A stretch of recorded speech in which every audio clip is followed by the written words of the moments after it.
children struggling every day with ADHD? Scott's allergies made it hard to keep up with his friends. Allergic reactions from accidental food exposure. Moderate to severe eczema. Plaque psoriasis. Rheumatoid arthritis. Food allergies. Allergies. Seizure. Asthma. Eczema. IBS. Lupus. ADHD. We are now the sickest country in the world. The health of American children is in crisis. A huge rise in chronic conditions in kids 17 and under. More than 40% of American children now have at least one chronic health condition. Autoimmune disease like rheumatoid arthritis, juvenile diabetes, lupus, Crohn's disease, all this IBS. I had eczema, asthma, all but out. Allergies, stomach issues. This is to me the one that gets me. Just a few decades ago, 1 in 10,000 children had autism. Today it's 1 in 31. ADD, ADHD, speech delay, language delay, tics, Tourette's syndrome, narcolepsy, sleep disorders, ASD, autism. But there's no way in the world that these kind of rapid increases in the incidence of disease could be genetic. Genetic change takes generations, centuries to play out. What's really causing our kids of this generation to be so chronically sick? What the heck is happening?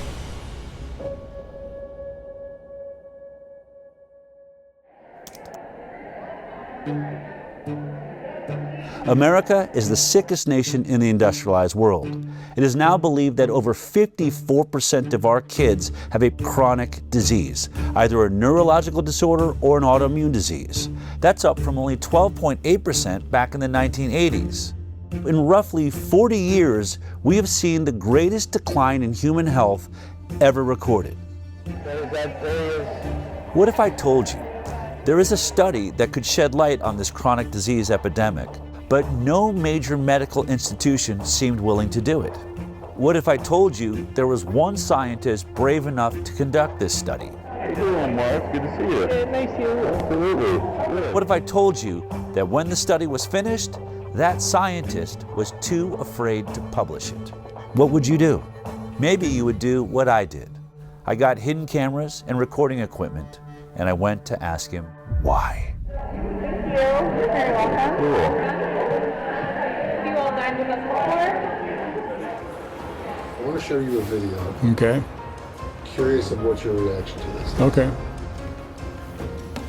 Just hit play here. Yeah. Go ahead and press play there. What was the most shocking thing? Because I mean, I know what I've seen. No, I thought it was important. It's important information because of it did show a difference between the groups. We have some serious issues. No, I actually agree with that. If I can't get this study out, then what hope is there for every kid in the future? I don't want to say it's not the right thing to do. It's the right thing to do, but I just don't want to. I mean, obviously, really emotional. Sick. It's really sick. Publishing something like that, might as well retire. I'd be finished. So who was that guy? Zervo's probably going to lose his job over this.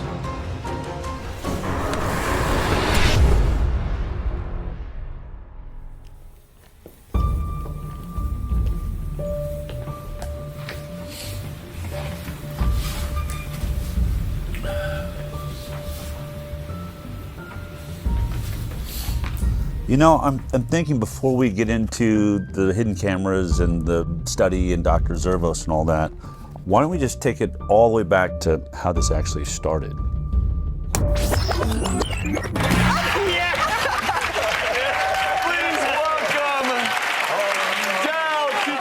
I've been a medical journalist for almost 20 years now. My first 10 years was at CBS, and the last 8 years or so I've had my internet news show called The High Wire. Good morning, good afternoon, good evening, wherever you are. But the biggest change in my career happened when I produced a documentary about vaccinations called Vaxxed. And at the center of that documentary was a whistleblower from the CDC named Dr. William Thompson. He came forward in 2015 and said that they were committing scientific fraud on the vaccine safety studies. Well, that film blew up and became a worldwide sensation, mostly because we got so much bad press, starting with being kicked out of the Tribeca Film Festival. The decision to run a controversial documentary about vaccines has Robert De Niro at the center of a big screen backlash. Tonight, the film festival Robert De Niro started Under Fire, a controversial new film that many are characterizing as anti-vaccine. I think the movie is something that people should see. There was a backlash which I haven't fully explored. I want to know the truth, and I'm not anti-vaccine. I want safe vaccines. Vax producer Del Bigtree says canceling the screening amounts to a suppression of the truth. I can't imagine what type of pressure came down that would make them pull a movie that they were obviously behind in the beginning. The message from the medical community is clear. This is one of those scientific questions that where science has provided an answer. Vaxxed ended up being one of the most controversial documentaries in history. And because of that, there were lines down the block everywhere we went. Look at this crowd behind me. Look at this line goes on and on and on. In fact, the very first day we screened at Angelica Film Center in New York, I wanted to know why there's this giant line down the block. What are these people here for? Can every parent or someone, if you have a family member with autism, would you please stand up right now? I'd like to see. 3/4 of the room stood up. I remember feeling like the air just got sucked out of the room. I had no idea that there was this many people suffering from this issue. I ended up asking that question 3 screenings a day, 5 days a week for an entire year. And every single time, 3/4 of the room stood up. I realized I had stumbled on something absolutely massive. Hello everybody, this is Jamie. Jamie's first. Can you guys both tell us your names? I'm Stephanie. And this is Zion. After the screenings, parents of injured children were inspired to tell their own stories. We set up video cameras and started interviewing everybody that wanted to talk. And what I discovered is it wasn't just autism, and it wasn't just the MMR vaccine. There was an ocean of vaccine injury, and nobody was talking about it. Doctor says, well, do you want the flu vaccine? I was like, might as well do it now. I gave it and I did polio. They gave her the Hep B vax. She got the 2-month shots. Detail. The MMR vaccine. By 10:30 that morning,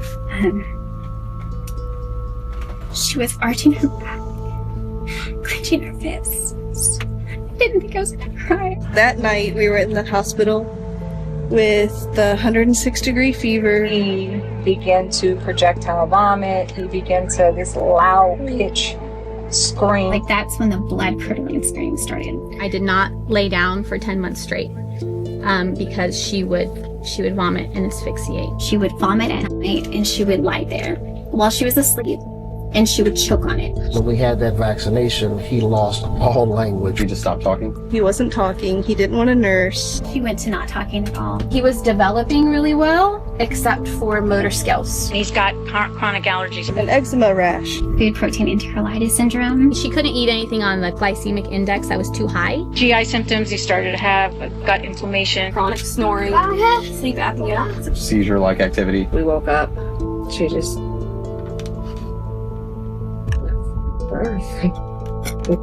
She died in your arms. Yeah. I continued to vaccinate her and make her worse and make her sicker.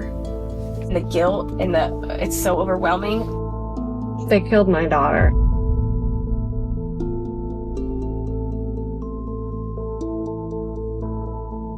Clearly, this was a bigger issue than anybody realized. But there was one particular interview that we did that really changed my perspective forever. Colton was a 13-year-old healthy, strong boy. He loved anything that has to do with an adrenaline rush. Motocross was his passion. The doctor says, hey, he's the age that you should get the HPV vaccine. I said, okay. So he was administered the vaccine. And then this is the last day he got to ride that big boy bike. And that day he came home, he was starting to feel nauseous, really sore neck. He still didn't want to get out of bed. I just thought, man, you're just really weak and exhausted. And that evening, when he sat up to take a drink of water, he just flopped back and his head just hit the pillow, and I went, Colton, are you going paralyzed? They immediately took him down to Primary Children's Hospital in Salt Lake. Original diagnosis was transverse myelitis. When the doctor came out and asked me, has he been sick? I said, no, he hasn't been sick. He had the HPV vaccine on February 1st, and they went, oh, well, we'll be reporting that to VARS. It does suck, like, not being able to play sports anymore. Now I have to sit on the sideline, just watch everybody. You gotta do your research, like, you can't just trust a doctor anymore. Do your own ways to find out what's best for you.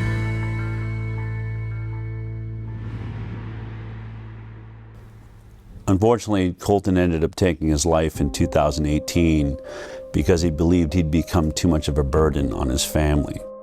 But the thing I remember about standing there and watching that interview taking place, my co-producer Polly Tommy was doing the interview, was this box that was hanging on his side that was breathing for him. And it went through a tube that was going through a hole in his throat. And he literally had to wait for it to fill his lungs with air before he could answer a question. So he'd go, and then he would start answering the question until he ran out of air. I thought about all of the people that accuse these so-called anti-vaxxers of bringing back polio or the iron lung. Once vaccination rates fall, you're going to have a lot of people getting sick and a lot of children paralyzed for the rest of their life with polio. I thought, he's wearing an iron lung. You're not laying in a metal tube anymore. They've reduced it down to a box that hangs on your side and a hose that goes to your throat. But in this case, he wasn't paralyzed because he had polio. He wasn't paralyzed because he didn't vaccinate. He was paralyzed by the Gardasil HPV vaccine. I chose to get my daughter vaccinated because I want her to be one less woman affected by cervical cancer. One less. Gardasil. Then I went home and started looking up all of the inserts, the warning labels that are wrapped around all of the childhood vaccines, and most of them say it right there in serious adverse events. Guillain-Barré syndrome, that's paralysis. Or transverse myelitis, paralysis. And I realized polio vaccine is a success. We didn't eradicate paralytic diseases with the vaccine program. The vaccine works. We're causing paralytic diseases with our vaccine program.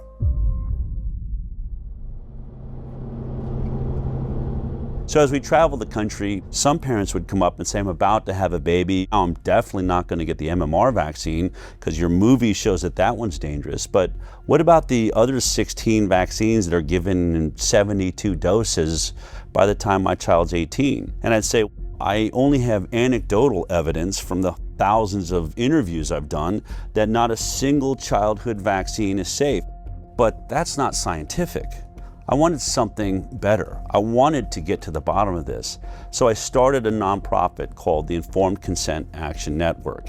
Based on the Nuremberg Code's right to voluntary consent, the German Air Force, the ethical principle globally agreed upon in the wake of the Nazi doctors' horrifying human experiments, of inmates in concentration camps for experimental purposes, where it states the voluntary consent of the human subject is absolutely essential, and there should be no element of force, fraud, deceit, duress, or overreaching or other ulterior form of constraint or coercion. What I wanted to do was investigate the entire vaccine program. I was really focused on one thing. We hear that vaccines are safe and effective. But before we even worry about if they're effective, how did we determine they're safe? We started looking at all the science around the world, but we hit a big roadblock.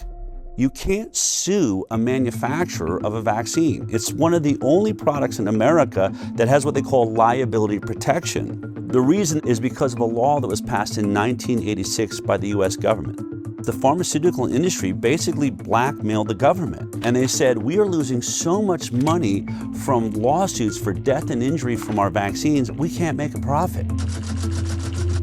Studies have shown that the whooping cough or pertussis vaccine causes brain damage. The controversy isn't really over the fact that it happens, but how often it happens. And they said, if you want us to continue making vaccines, you're going to have to take on the liability. And our government agreed to that. If you want to sue or you want to get any information outside of what's publicly known, you're going to have to sue the government. And that's when I realized I need a constitutional attorney. And I found a guy named Aaron Siri. Mr. Siri, you're not a medical doctor, are you? No, sir. And you're not an immunologist or biologist or any kind of... Or vaccinologists, no, but I depose them regularly, including the world's leading ones with regards to vaccines, and I have to make my claims based on actual evidence when I go to court with regards to vaccines. I don't get to rely on titles. Okay. He had a genius way forward. We're going to sue the government agencies, HHS, FDA, NIH, and we started winning. And what did we prove in those lawsuits? That the entire science behind vaccine safety was nothing but a complete fraud. Doctors used to listen to parents. When their parents came in and said, hey, my kid is suffering with this condition, has this issue, doctors listened to them. But when parents started coming in and saying, my kid went in and got a vaccine and then started having X issue, that's when doctors stopped listening. Hi, how you doing? We have triplets, 2 boys and a girl, Richie, Robbie, and Claire. Every day in our life was a party. Every single day they were smiling and laughing and looking at each other, engaging in each other. On June 25th, 2007, we brought them in for the pneumococcal shot. My daughter still has the mark on her leg from the shot. She was the first one to get it, and she screamed and never really stopped screaming after that. But we continued. We didn't know. We did the boys as well. By noon, Claire shut completely off. It was as if she was blind and deaf, and all she did at that moment was stare at the ceiling fan. So that was at noon. We had the shot at 10 a.m. 2 o'clock, we watched Richie shut off. They lost all their reflexes. I'm an educational audiologist. I actually did the test for the stapedial reflex, which is a little muscle in the middle ear, just to see if a muscle they can't control was still working, and it didn't. The stapedial reflex dampens sound so your ears don't hurt from a really loud sound, and both of them had no stapedial reflex. They stopped blinking, stopped yawning, stopped coughing, stopped sneezing. The worst is when we saw the final one shut down. We were told it was genetic, and then we were told by geneticists that there's no possible way 3 children would shut off on the same day. So we had severe autism spectrum disorder for all 3 kids entering kindergarten. We have spent hundreds of thousands of dollars trying to recover them. The only person that we got back is Robbie, the one that was last to shut off. Richie can only say single, maybe 2 words together. Claire is still completely nonverbal, not potty trained, and Robbie is approaching grade level, but severe OCD. Let me tell you what a day in our life is. So you got, say, a 6 or 7 or 8 year old child who's not potty trained, and at 2 or 3 or 4 o'clock in the morning they fill their diaper. Well, you assume that's pretty uncomfortable, so they take it off. Pretty soon it's all over them. It's all over the bed. In short order, it's all over me. It's all over her. I'm snapping at her. She's snapping at me. We're both snapping at the kid, who is the only innocent party in the whole scenario. And the one thing that's conspicuously absent from that scenario is anybody who told you that shot was safe. They were all asleep in their bed. They haven't got a problem in the world. This one story of Richie, Robbie, and Claire puts an end to any discussion that autism is only caused by genetics.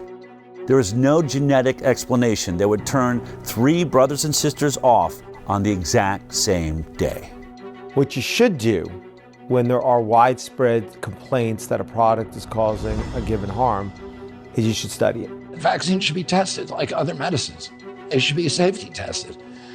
And unfortunately, vaccines are not safety tested. Of the 72 vaccine doses now mandated, essentially mandated, they're recommended, but they're really mandated for American children, none of them, not one, has ever been subject to a pre-licensing placebo-controlled trial.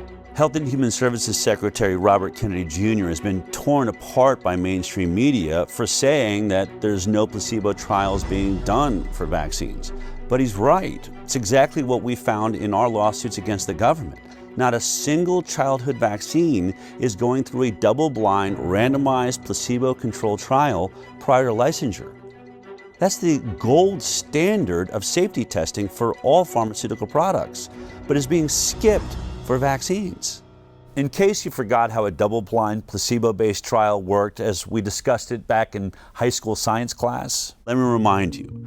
We break up a group of kids into two groups. One group is going to get the vaccine. The other group is going to get a placebo, which is a product that has no effect on the human body. When it comes to an injectable like vaccines, that is a saline injection. Then it's called double-blinded because both the scientists and the patients are blinded from knowing which one they got. Did they get the vaccine or did they get the placebo? This is so that the scientists will not manipulate the study in favor of the pharmaceutical industry that will stand to make a lot of money if this vaccine proves to be safe. Then we track these two groups for 2 to 5 years, sometimes as long as 10 years for a lot of drugs. And at the end of that study, we unblind both the patient and the scientist. So we look at both groups, the vaccinated and the placebo group, and we compare their health outcomes. Who had more cancer? Who had more diabetes or ADD, ADHD or autism or Tourette's or lupus or multiple sclerosis? All of these things that are currently skyrocketing in the United States of America. And if, when you compare them, they both turn out the same, there's the same amount of issues in the vaccinated group as is in the placebo group, then you know it's safe. You've established what we call a safety baseline. But if the vaccinated group has more issues than the placebo group, then we know it's not safe and it shouldn't be put on the market. Only one problem. Not a single vaccine on the childhood schedule has ever been through a double-blind, placebo-based trial. Therefore, they cannot say the vaccines are safe based on science. Are all vaccine trials placebo-controlled? No, and nor should they be. So, for example, when Prevnar 13, so Prevnar was a conjugate pneumococcal vaccine. The FDA has approved a new pneumococcal vaccine. It had to be tested in the phase 3 trial, and so the control group there was Prevnar 7 and had been shown to work. It will replace Prevnar, which was effective against 7 serotypes. You can't ask parents to put their children at risk of pneumococcal disease when there existed on the market at the time a vaccine to prevent that. And the World Health Organization has been very clear on this. That would have been considered an ethical trial. Dr. Paul Offit's one of the big proponents of vaccinations, probably because he's made a vaccine and made a killing off of it, the rotavirus vaccines on the childhood schedule. It doesn't matter whether I financially benefited or not. He likes to go around and say, well, we can't always do placebo trials, especially if there's already a vaccine that covers that disease. So he'll use an example like Prevnar 13. Prevnar 13 in its safety trial was tested against Prevnar 7, the earlier version of the vaccine. And he'll say you cannot test Prevnar 13 against a saline placebo because it would be unethical. You'd be denying children access to a vaccine that is already on the market, and that's not fair to them. But what he leaves out is that Prevnar 7 was never tested against a saline placebo, so we don't know if it's safe. So we're testing one product we don't know the safety profile on with another product we don't know the safety profile on, and this is how the entire vaccine schedule works. I like to call this the whiskey study. Let me explain. Let's say there's a group of people that are complaining that whiskey is making people drunk and they're crashing their cars and people are getting killed. Now, in order to test does whiskey cause car accidents, you would set up a double-blind placebo trial. One group, the test group, would get the 10 shots of whiskey. The other group, the placebo group, would get 10 shots of water. And then we'd have them both drive on a driving course and see who has more accidents. It's obvious. But in this case, the whiskey company is the one doing the study. And what they say is, oh, we're going to do a placebo-based trial, but our placebo-based trial is not going to be water, it'll be vodka, another product already on the market. And so 10 people get the whiskey shots and 10 people get the vodka shots, and they had them all drive, and guess what? They had just as many car accidents. Therefore, whiskey does not cause car accidents because it didn't cause any more than the vodka did. And so to take this all the way to the end of Dr. Paul Offit's point, if vodka had ever been tested against 10 shots of water and there was no car accidents in the vodka group, then it would make sense to test the whiskey against the vodka. But we all know that study was never done, just like no vaccine placebo study was ever done. All you have to do is type in FDA licensed vaccines on your computer, and every vaccine that they give your child on the childhood schedule will appear there. And then you can click on any one you're interested in. Let's click on Recombavax HB. This is one of the hepatitis B vaccines they give your baby on the first day of life. Hello, welcome to the world. Gasp for your first breath, and here comes your first sexually transmitted disease. Now, go to Vaccine Insert. This is the insert or the warning label that is wrapped around the vaccine when it's delivered to your doctor. It has all kinds of information, like what's in the vaccine, all the ingredients, side effects of the vaccine, but I want you to focus on section 6.1. This is where they talk about the clinical trial they relied upon to establish safety.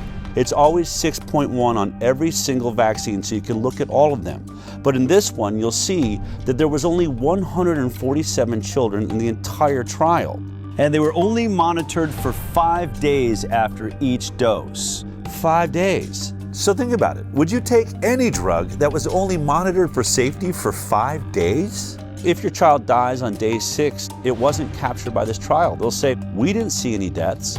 If a child had autism 2 years later, or other autoimmune diseases or neurological disorders, things that take years to develop, they'll say, we didn't see any in our trial. This is why every drug we take goes through a multi-year safety trial. Most of your issues are going to take years to develop, and if your study isn't that long, you'll never ever see them. We had an interesting opportunity to talk about this with Dr. Stanley Plotkin, who's considered to be the reigning godfather of our vaccine program. Dr. Stan Plotkin. Dr. Plotkin. Virtually every country in the world is affected by his vaccines. Like the rubella vaccine, the rotavirus vaccine, rabies. He trained just a generation of scientists, including myself, to think like he thinks. He developed the standard textbook for vaccines in 1988. Bill Gates calls his book a Bible for vaccinologists. I hope it's more accurate than the Bible. In 2018, our attorney, Aaron Siri, had the opportunity to depose under oath Dr. Stanley Plotkin, and he asked him this exact question: is a 5-day safety trial long enough to capture all of the side effects that people are complaining about from the hepatitis B vaccine? Dr. Plotkin, this is the product, the manufacturer insert for Recombavax HB, correct? Yes. And the clinical trial experience would be found in section 6.1, correct? Correct? Dr. Plotkin? Yes. Okay. In section 6.1, when you look at the clinical trials that were done pre-licensure for Recombavax HB, how long does it say that safety was monitored after each dose? Let's see.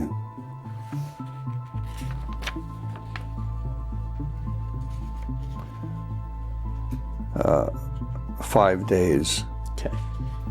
Is 5 days long enough to detect an autoimmune issue that arises after 5 days? No. Is 5 days long enough to detect any neurological disorder that arose from the vaccine after 5 days? No. There is no control group, correct? It does not mention any control group, no. No. If you turn to section 6.2, under the nervous system disorders, it states that there have been reports of Guillain-Barré syndrome, correct? Yes. As well as multiple sclerosis, exacerbation of multiple sclerosis, myelitis, including transverse myelitis, seizure, febrile seizure, peripheral neuropathy, including Bell's palsy, muscle weakness, hypothesia, and encephalitis, correct? Correct. Okay. Now, it says at the top, before you go on, these reports are required to be included because they have been reported to the authorities as happening after vaccination. That is not proof that the vaccine caused those reactions. In order to establish whether it's causal between the vaccine and the condition, you need a randomized, placebo-controlled study. But yes. That was not done for this hepatitis B vaccine before licensure, was it? No. Okay. Without a control group, if you're looking for a phenomenon occurring in the vaccine group, you cannot judge that phenomenon without having a control group. Isn't it true that it would now be considered unethical to conduct such a study today? It would be, yes, it would be ethically difficult. So this is how the entire game is played. They don't do a safety placebo trial before the vaccine's licensed. Then when people start lining up with all of these serious side effects, you say, well, can you do a placebo-based trial now? And they'll say, no, it's unethical. So they won't do it before, they won't do it after there's injuries, and when they can't do a study, your doctor says to you, I haven't seen any studies that show that these injuries are being caused by the vaccine. Therefore, I'm going to assume they're safe. Do you agree with the CDC's recommendation that babies receive a hepatitis B on the first day of life? Yes. You stated that hepatitis B doesn't cause encephalitis, right? That's my opinion, yes. But the IOM, after doing its review, determined it couldn't find science to support a causal determination one way or another. Correct? Yes. But that means that they don't have evidence for the supposition. That it either causes or doesn't cause. Right. They don't know. They don't know because there aren't enough data. In the absence of data, my conclusion is that there's no proof that causation exists.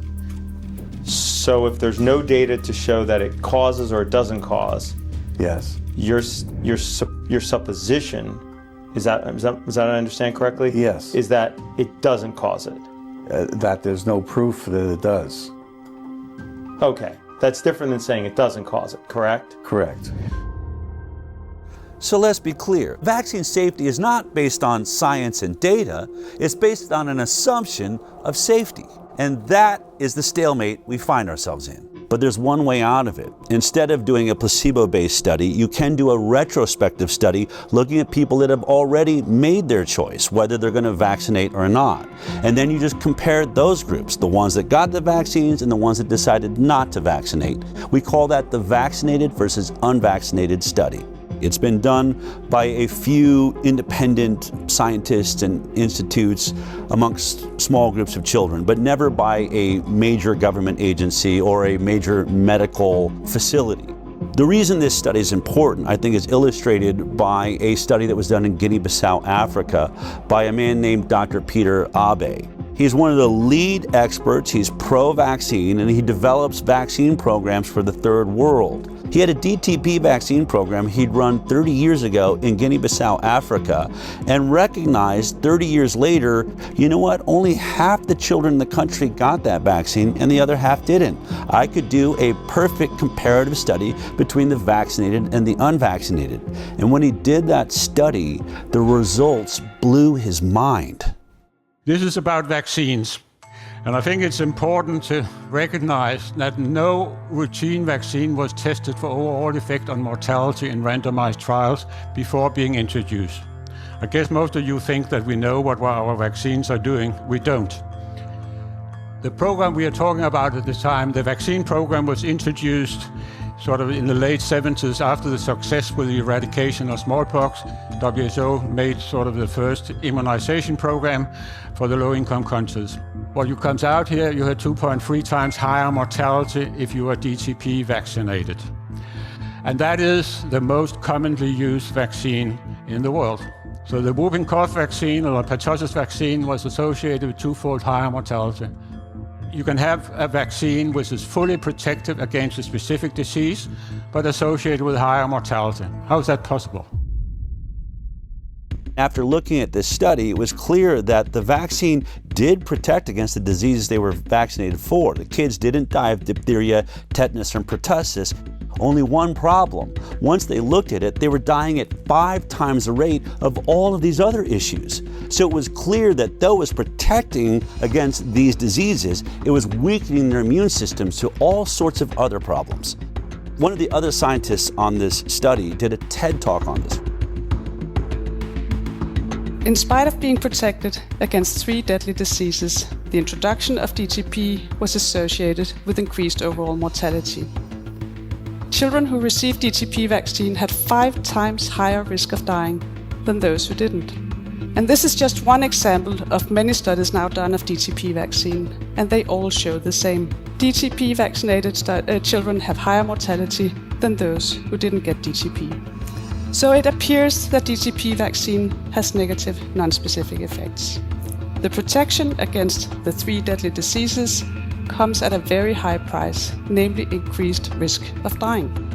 So, with the best of intentions, the use of DTP vaccine may kill more children than it saves. I know these results are extremely uncomfortable, and most people, including myself, just wish they weren't true. But this is what the data tells us. That was just a study of one vaccine in a group of children. What if you studied children that were receiving not one vaccine, but between 72 and 100 vaccines by the time they're 18? Of course, I'm talking about the most vaccinated nation in the world, the United States of America. Our federal health authorities actually paid the Institute of Medicine to look at the safety of the vaccine schedule as a whole. And the Institute of Medicine, after conducting that review, came back with a report in 2013. The report said no studies have compared the differences in health outcomes between entirely unimmunized populations of children and fully immunized children. It's the CDC's responsibility to do those studies, and they've been ordered again and again and again to do them, and they have refused.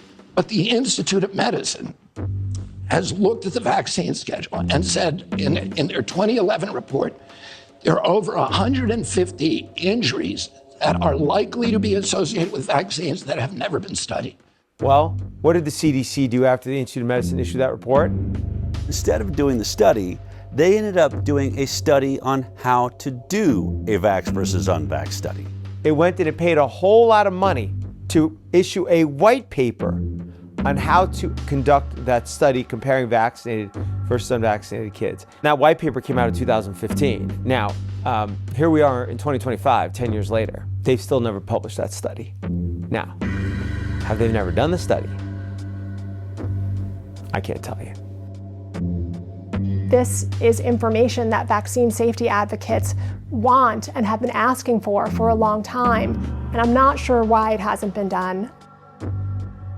This simple study would shut up every anti-vaxxer forever.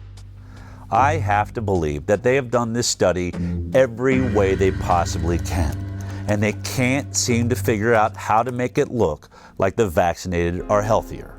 But that's just my opinion, based on several other studies I've seen that did compare vaccinated to unvaccinated, but mainstream medicine says, well, the cohort was too small, or they poke holes in it saying it wasn't done by a major medical institution.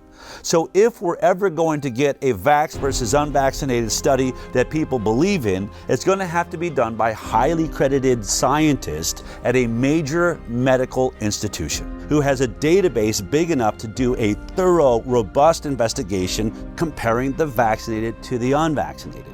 As fate would have it, Dell met the head of infectious disease at Henry Ford Health System, Marcus Servos.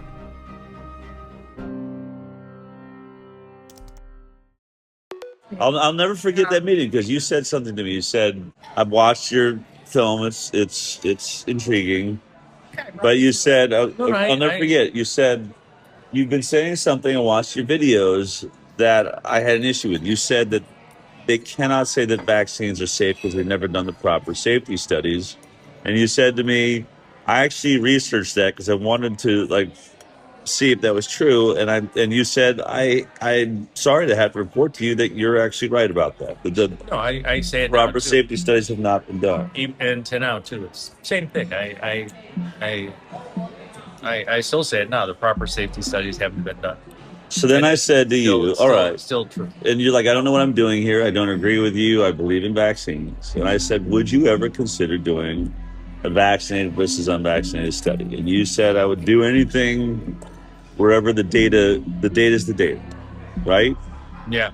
The first time I met with Dr. Zervos, he agreed to do a vaccinated versus unvaccinated study. I mean, I was ecstatic. He was perfect. Ford Medical Center is one of the greatest research centers in the world, and Dr. Zervos is in the middle of being a hero for having just worked out the entire Flint, Michigan water crisis. 74 miles of large diameter pipeline will stretch For decades, Flint, one of the poorest cities in America, had bought its water from Detroit. Instead of staying on the Detroit water supply while the pipeline was being built, the city would temporarily get its water from the Flint River. That decision would force the city to activate an old water treatment plant. Here's the plant. This is what is coming out of the tap. Water's brown, has a bad odor. We cannot drink the water. They soon became a breeding ground for Legionella, and people were getting sick. The oxygen, you're on that all the time, or do you ever get to take it? I want it all the time. Yeah. Her doctor, Marcus Zervos, had been treating a chronic skin infection that her weakened immune system couldn't control. They are doing a lot better. I'm ecstatic. You know, if I can get them healed over a little bit more, I'm going to get you an appointment with those transplant doctors.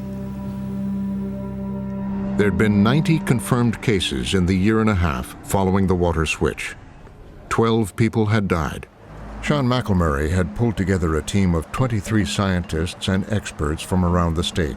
The team says the state wouldn't authorize them to start the search for the source of the outbreak.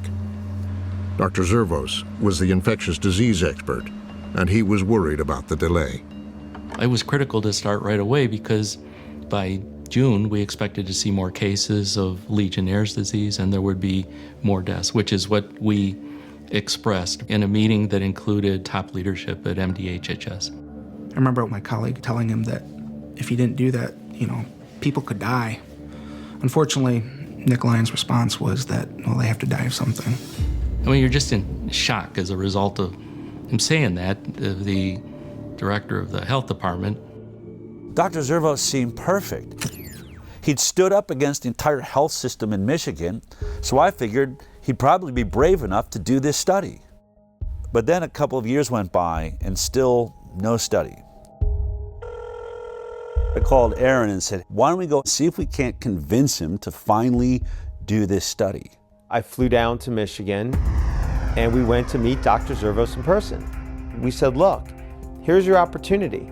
The results should be directly in line with the orthodoxy. The vaccinated kids should be healthy across the board. He could be hailed a hero for finally shutting up the anti-vaxxers. He said he's willing to do it. The study was going to use the data they literally already have in their fingertips. The data of millions of people who are already in the Henry Ford Health System database, including hundreds, maybe thousands of completely unvaccinated children, as well as obviously children who are vaccinated. What that would allow is taking that multi-million person database, segregating out the children who had been in the Henry Ford system from birth continuously for a few years. Because it's a captive HMO environment, meaning it provides the insurance and it provides the medical care, it has most of the health records for these kids, including if they go out of the Henry Ford medical system, Henry Ford, as the insurer, was still paying for it. So they have the health codes for all the medical services that these kids got. So if you segregated out those kids, now you have a cohort of children from birth for at least a few years where you knew everything about them. I previously was a program director at Henry Ford Hospital, so I know it well. It's one of the best integrated health systems to do research. Henry Ford receives over $90 million in annual research funding, with nearly 700 residents and fellows in 53 ACGME accredited training programs. I think Henry Ford, like other institutions, has a bias towards the goodness of vaccines. You can't miss it. It's a full-page letter here from Henry Ford with 56 signatures saying in bold letters, the science is clear, vaccines save lives. If the results came back demonstrating that the battery of vaccines was associated with chronic diseases and that unvaccinated appeared healthier over time, such a result would be particularly convincing. I'm for vaccines. I'm not, I'm obviously for vaccines, but I think it's the best way of controlling infectious diseases, which are deadly. I'm for mandatory vaccination. Henry Ford is mandatory vaccination because of me. Henry Ford is one of about 90 healthcare systems across the United States that are working to enroll a total of 30,000 volunteers in the Moderna COVE vaccine study as quickly as possible. This is the worst pandemic of the last 100 years, and our best hope of dealing with this is by having an effective vaccine. Henry Ford is requiring all 33,000 staff members to be fully vaccinated by September 10th, 2021. The health system says this is consistent with its existing vaccination policy, which includes team members get the flu shot every year and stay current with other vaccinations.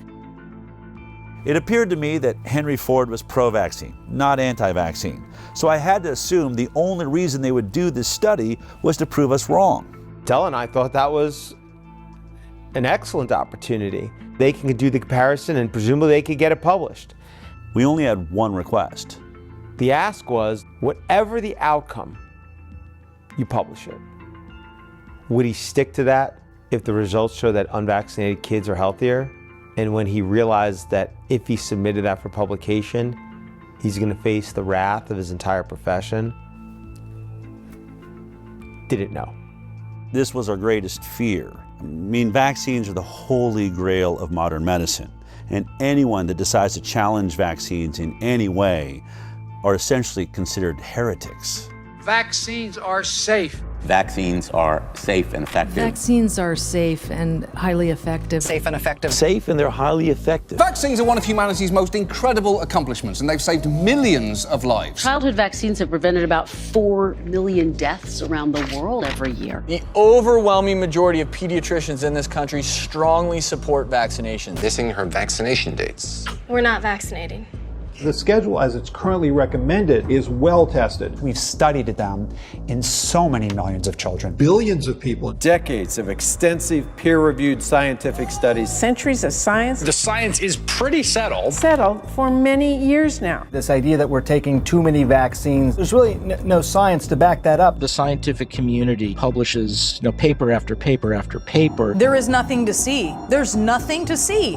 I will not stand here and let conspiracy theories distract from real solutions. Most doctors can't tolerate being called quacks or having their reputation destroyed. And I went from treating the head of the laboratory at my hospital for hypertension to becoming, somebody that was doubted on every levels after a while because of one thing that I said, which was, can we stop giving vaccines to my sick patients and give it to them on the day of discharge? And had they not tried to intimidate me, doubt me, and pushed me to research and show that what I saw was actually real, I would still be lockstep working as a regular doctor. The Florida Department of Health, in partnership with the governor, is going to be working to end all vaccine mandates in Florida law. All of them. All of them. My experience with discussing or disclosing harms associated with vaccines is that those are not welcome ideas or conversations. That move from the Florida Surgeon General, a doctor there, drawing condemnation from public health experts. Whether it's ignorance, it's stupidity, or it's malice, at the end of the day, people are going to get hurt. He's not going to necessarily receive a warm embrace by some of the people in his profession, but that's really what courage is all about. It's a very hostile environment, both scientifically and in the media, for individuals who reach conclusions or have opinions that counter mainstream ideas. Every independent scientist that has ever ventured into doing a vaccinated versus unvaccinated study of any kind is immediately under assault. There's one by Dr. Anthony Mawson out of Mississippi. He did a homeschool study of about 600 kids and discovered alarming rates of allergies, ADD, ADHD, neurological disorders, and a 4-fold increased risk of autism amongst the vaccinated. As soon as the study came out, his job was under threat. In fact, I asked him if he'd be in this film, and he said, look, you can show my studies, but I have just been dragged through the coals on this. I can't take anymore. Then there's Dr. Paul Thomas. Hey, how you guys doing? What I'm seeing on this side is a pink dull, scarred up eardrum. I've been a pediatrician for 35 years. I'm now retired. What I noticed in the first decade or so of my practice is kids were getting sicker and sicker. And over the next decade, as more and more patients chose not to vaccinate, I got to see the difference. But I wanted to see, could I prove it? So we got all the data from my practice. We looked at every baby born into my practice and published it in an international journal of public health. What we found, and that study was peer-reviewed, it was robust, we found massive increases. I mean, we're talking 400 to 500% more. Allergies, autoimmune conditions, neurodevelopmental issues, and then we had infections of all kinds. Massively increased in the vaccinated compared to the unvaccinated. What happened when I published that study? Within days of it being available online, I get a call from my attorney. Don't go see any patients, don't write any prescriptions, don't go into the office. Your license has been emergently suspended. You are a threat to public health. What's today? Today, it is the last time I will be doing clinical medicine in Oregon. Knowing that you guys are keeping it going, the heart of this place lives on. So what if Dr. Zervos does this study and it turns out exactly the same way as the others? Would he still publish it? That was the question. Years went by. In 2020, I was informed they had put together a study. When I had that study in my hand and I looked at it, the significance of it, it was an actual study that, when published, was the first step in changing this landscape. Weeks went by and then more time went by, and at some point, what I learned was it was not going to get submitted for publication.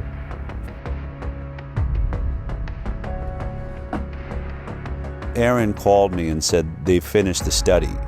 Only one problem, they're not going to publish it. I mean, it was everything we were afraid of. I called Dr. Zervos and I said, can I fly out and meet you for dinner? And he agreed. I wanted to look Zervos in the eyes and ask him, what's so damning in this study that you're afraid to publish it? I wanted to know what was in this study. I hadn't seen it. I also imagined there's got to be a way to talk him into publishing this study. But one thing was for sure, this was my last chance. I'm going to bring hidden cameras and recording equipment so that no matter what happens at this dinner, I can prove it happened. What do you think about the study you guys have done? It's important information because of, it did show a difference between the groups. I don't know how to. Oh, she got it. How to explain? Here it comes. I don't know how to explain it, but it's important. It was an important finding. The study was for what. Do you find any flaws in the study? I mean, is there a way they could do the study? You can do the study better with what's there? Not that I know. No. That I know.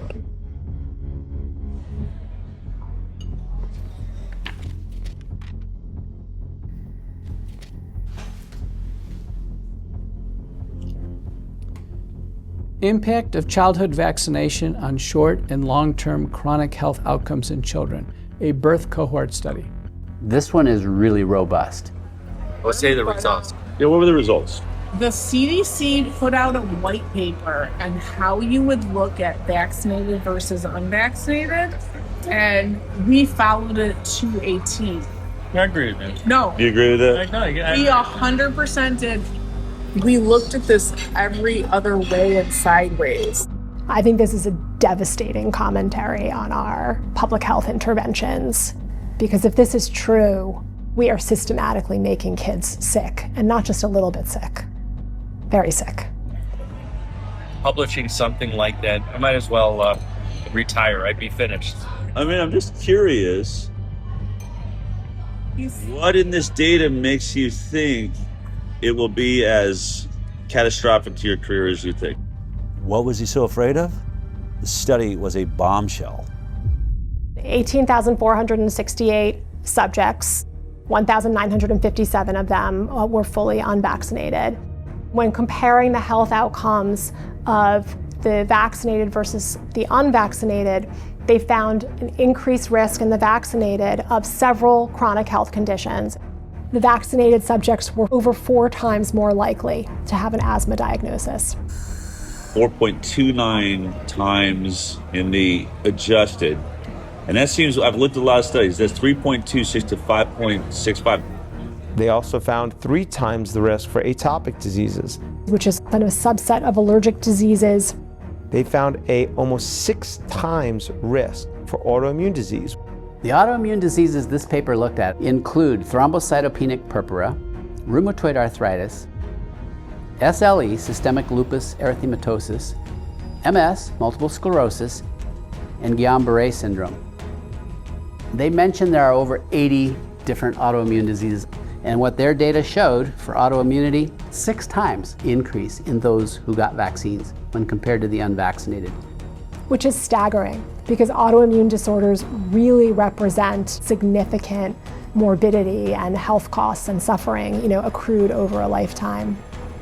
Neurodevelopmental disorders. What kind of numbers are we talking about? Do you remember? 5.5 times risk for neurodevelopmental disorders. We know that the immune system is intimately connected with both brain development and brain functioning. And so when the immune system gets triggered by illness, potentially by vaccination, you can get neuropsychiatric symptoms, presumably related to brain inflammation and immune processes in the brain. 2.92 times the amount of motor disabilities, 4.47 times the amount of speech disorders in the vaccinated compared to the unvaccinated. 3 times the rate of developmental delay. They found the same things I found related to allergy and autoimmunity. Also, 6 times more acute and chronic ear infections. Interestingly, there were several health conditions where they couldn't even do this analysis because there were none in the unvaccinated group. The way that the mathematical formulas work, you can't have a 0 in any one group and be able to compare risk. For example, there were 262 children who had ADHD in the vaccinated group. Amongst the unvaccinated group, there were 0 cases of ADHD. 0. These ones are just mind-boggling. These conditions were not found at all in almost 2,000 unvaccinated kids. 0 brain dysfunction, 0 diabetes, 0 behavioral problems, 0 learning disabilities, 0 intellectual disabilities, 0 tics, and 0 other psychological disabilities in the unvaccinated.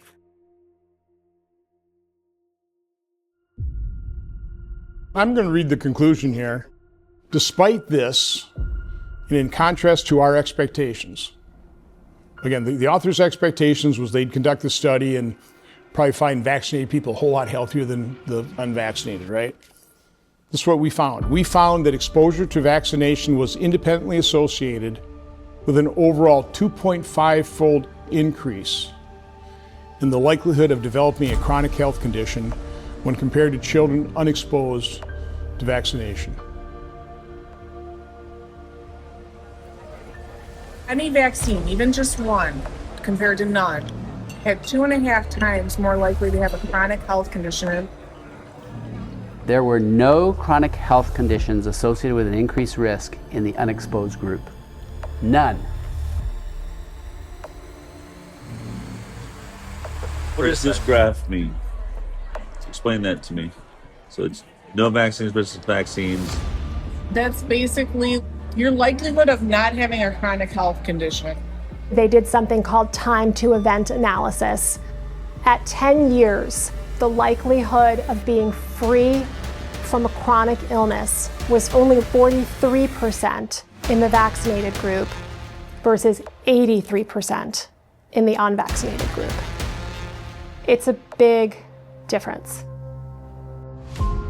So if you're unvaccinated, you stay up here above the, like was it 80% of you are going to be perfectly healthy, whereas you're dropping below the 50 percentile which is exactly what I've been stating. I've been saying 54% of America's children have a chronic illness now. It's right there. And that's basically what that's showing.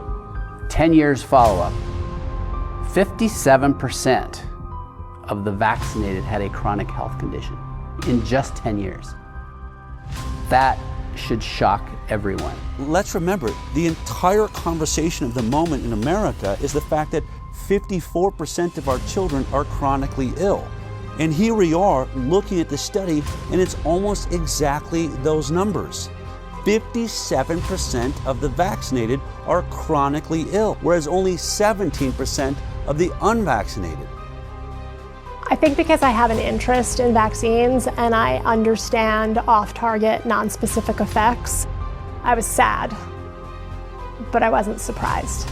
I can tell you that these data are consistent with my greatest concerns regarding the childhood vaccination schedule. That despite the good intentions of the field of vaccinology, that is backfiring on us. In virtually every single chronic health category, the vaccinated are doing far worse. But there is one issue.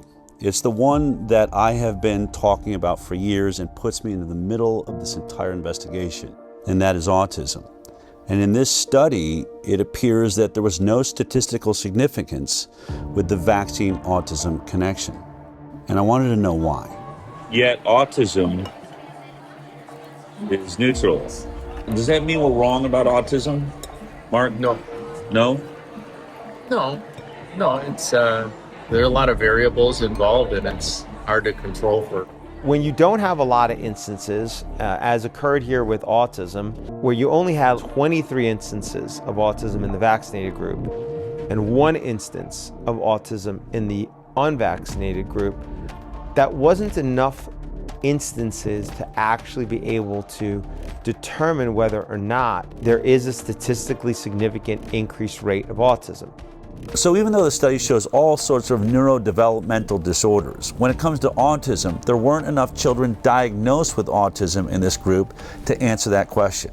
That is why studies like this need to be replicated at even larger scales.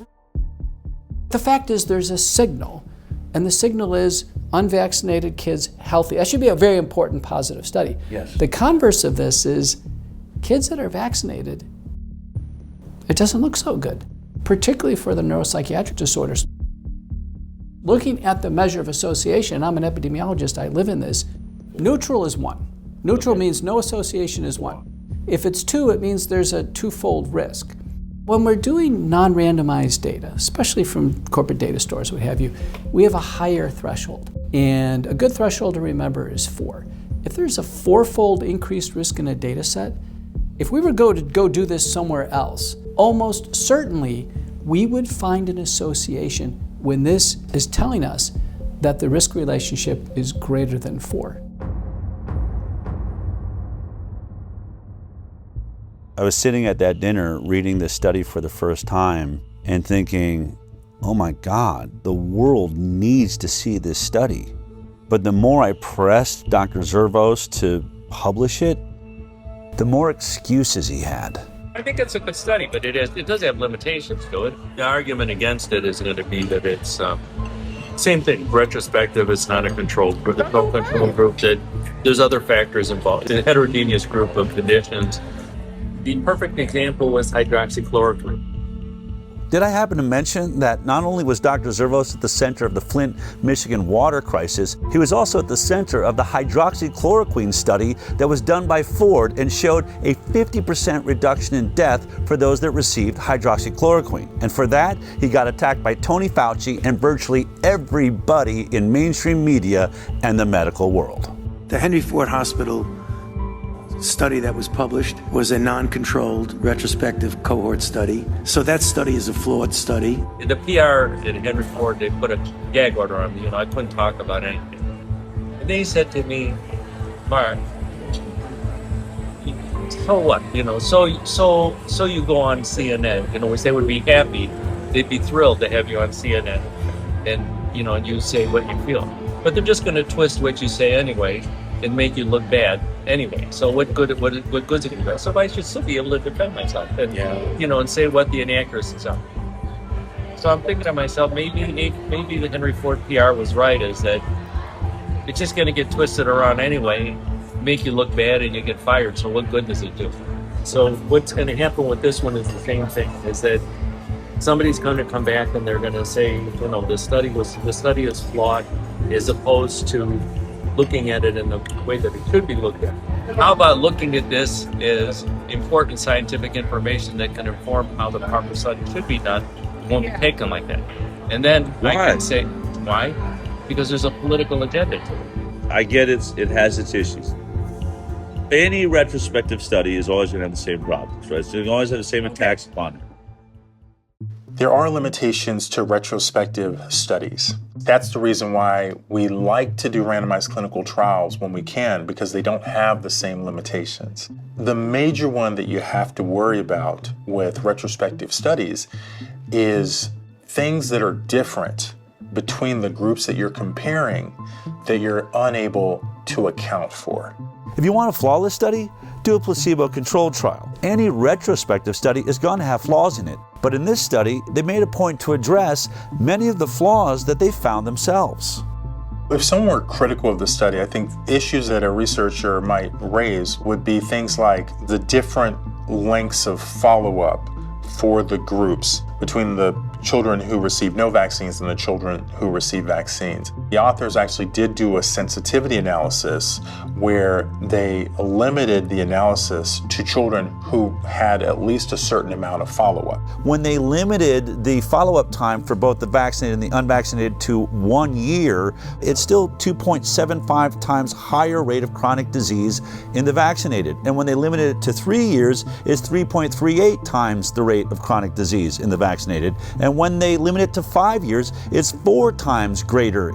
So no matter what they did to limit the follow-up time, the results of the study didn't change. The results indicate that the different follow-up period really did not have a substantial effect on the research question that they were probing. Another concern is that there are just big differences in how likely the children who received no vaccines were to seek health care compared to the children who received vaccines. So in other words, could the differences we're finding in the study just be due to the fact that these kids were being seen less often, and so they're getting fewer diagnoses? To try and address this, they limited the population of children who didn't receive any vaccines to children who at least had some number of medical visits. And even in that sensitivity analysis, the main findings persisted. In this study, they adjusted for confounders. Confounders can be age, socioeconomic status, gender, racial, ethnic groups, and used a technique called Cox proportional hazards, which means holding all other factors equal, what's the relationship between the factor of interest and the outcome? Even after they were adjusted for, the effect of these characteristics was actually pretty small. I actually expected that those adjustments would have a really powerful effect, but they actually didn't. And when you do a lot of sensitivity analysis and what you're seeing doesn't change much, that can be reassuring. The authors did a good job with the information that they had. I have seen studies on vaccines published in good journals that are much weaker in quality. Is what your study shows, is it important? Yeah, it is important. You know who you should send it to? What I told you a while ago. Because I'm just not going to do. I'm not going to do it because I don't want to end up like Diddy or I don't want to suffer what McCullough did. But I give him credit for taking it. Standing up for it. But I'm just not going to do it. I'm not going to do it. In any other climate, in a regular climate, you would have put this study out just as it is. Right? If we weren't in this world of censorship... I'd put it out just how it is. You would? I'd put it out just how it is, yeah. I'd like to just finish out my work, doing international work. Part of my reluctance to do anything is that nothing is going to come out of it other than me losing my job, which I'd rather not see happen. I'm open to it. We're here because I fully respect you and I recognize the danger of, I said to you, if you do this study, I'm going to repeat it because I don't remember. I said, if you do the study, you're going to come under fire. You said, I don't care about that. I'm all about the data and I'm about to retire anyway. That's literally what you said. Yeah. So your energy has definitely changed on that. But energy's changing. let me put it this way. I put my whole career on the line because I saw an issue. Because what? I saw an issue that is affecting the children of America and the world. We have a serious growing problem of autoimmune disease, chronic illness. I am not saying that vaccines are the only cause, but I am saying this program needs some serious work. We had much better health when we were getting 10, 20 vaccines. At 54 shots with 72 doses, it is clear we are not making our children healthier. They're going the wrong direction. If there's a way to do this program better, which I believe, I've never said I'm trying to eradicate vaccines from the planet, but we are at an autism rate now of 1 in 26, 28. We have some serious issues. No, I actually agree with that. Is there a different way we could be doing it? Right, but how do we get there if I finally, and what are the odds? I find someone like you that has got the clout. If I can't get the study out, then what hope is there for every kid in the future? I can't do shit for them. Unless there's a change in leadership, nothing is going to happen. Publishing one study like this one is not gonna. It's not gonna. It's actually the right thing to do. I don't want to say it's not the right thing to do. It's the right thing to do, but I just don't want to. And I don't want to say I have enough problems, but I've got enough things like that I'm already dealing with. And I don't want another one. Hold on. I just want to say this. This is the Galileo moment. I believe this changes more lives than anything there is. If we can fix this vaccine program, it doesn't just change millions of children's lives here in America, it changes worldwide. You'll be the father of the change in the system. That's historic. And I want to work with you to do that. This is why we're here. Yeah. No, I see what you're saying. We have an ability to do something that no one ever dreamed is possible. If it's not you, then who? For some reason, it always comes towards me. No, I can't handle it. I really can't. I'm not a good person. I can't handle it. I'm not a good person, but I'm just not going to do it. I'm not going to do that. Because I've got other stuff to worry about. Yeah, I mean, obviously, really emotional. He's just going to compartmentalize it away. I think someone could look at this and be like, it's unconscionable. How could he? And I think the way that he can is the way we all can do things that, not do things we don't want to do is we just convince ourselves, he's saying it doesn't matter. This is one study. It won't move the needle. It's too much for me. I can't. And, maybe he's right. Maybe it is too much for him. It's very important the study sees the light of day. In the scientific literature, and for the advancement of science, we must have balance. There are always pros and cons to everything. And when we have a deep-seated religious bias in favor of vaccines, we've lost balance. And when we lose balance, the entire scientific enterprise goes off track. And when that happens, large populations are harmed. I cannot help but ask myself the question, how many children will suffer a chronic illness that they maybe wouldn't have to suffer had this information been out there? I treat a lot of kids with neurodevelopmental disability and neuropsychiatric illness, and their lives and their families' lives are hell.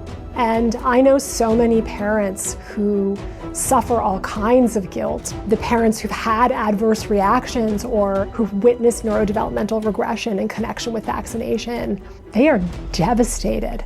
I've had so many mothers say to me, my child is like this because of me. At my hand, I did this to them. I think we are absolutely destroying our future by destroying the overall health of our most precious asset, our children. We need to know if this is true. We are morally and ethically obligated to replicate this study again and again and again and find out if this is accurate and if this is true. We have to. The fact that this study hasn't been peer-reviewed and hasn't been published is extremely concerning. It's important knowledge, and other healthcare systems really do need to replicate the analysis. This question really does need to be probed. It's a very important research question. I challenge you, yes, you the doctors, you the researchers, do the research. Find within your data set, within your system, those who are unvaccinated and compare them to the vaccinated cohort. This is one data set. You could replicate this again. There are other captive payer systems. Let Kaiser Permanente Southern California do it. And let the Harvard Pilgrim system in Boston do it. And all the other health systems around the country. And maybe even the CDC with the VSD. And with that, we can start actually addressing the problem that these vaccines might be causing. If these results are valid, this is an absolute sea change in our understanding of the off-target and non-specific effects of vaccination.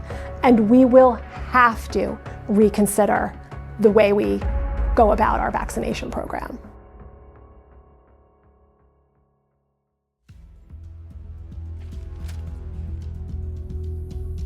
This is a cease and desist letter we received from the attorneys for Henry Ford Health. This letter leads me to believe that they really don't want us to release this film.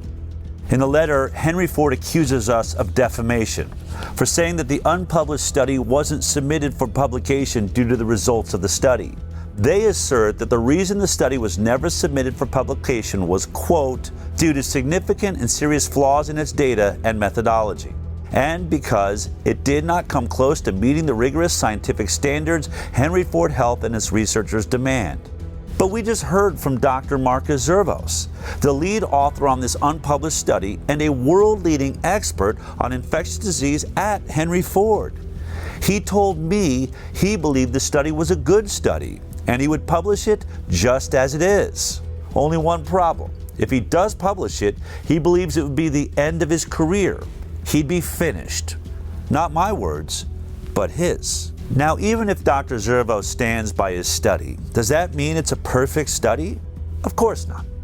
Can we say that the Henry Ford study proves that vaccines are causing the chronic disease epidemic? No, we cannot. A retrospective study does not prove causation. What we can say is that we believe it is showing a signal, a red flag waved in the air by the scientific method. Houston, there may be a real problem here. Now, this concern is heightened by the fact that this unpublished study does not stand alone. It's not an anomaly.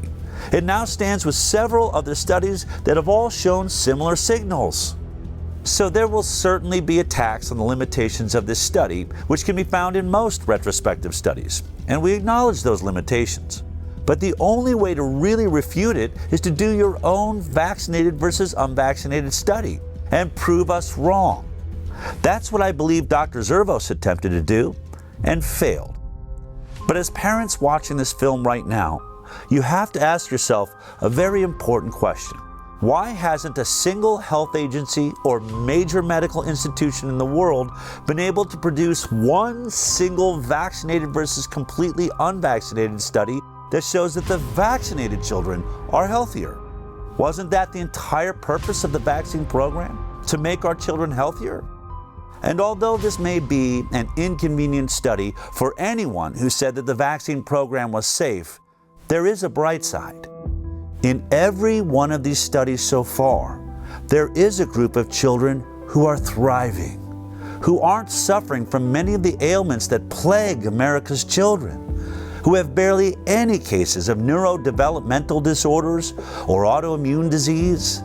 They are living in a world that is flourishing with health because their parents went in a different direction. You now have even more data. You've been informed. What are you going to do about it? That choice is yours.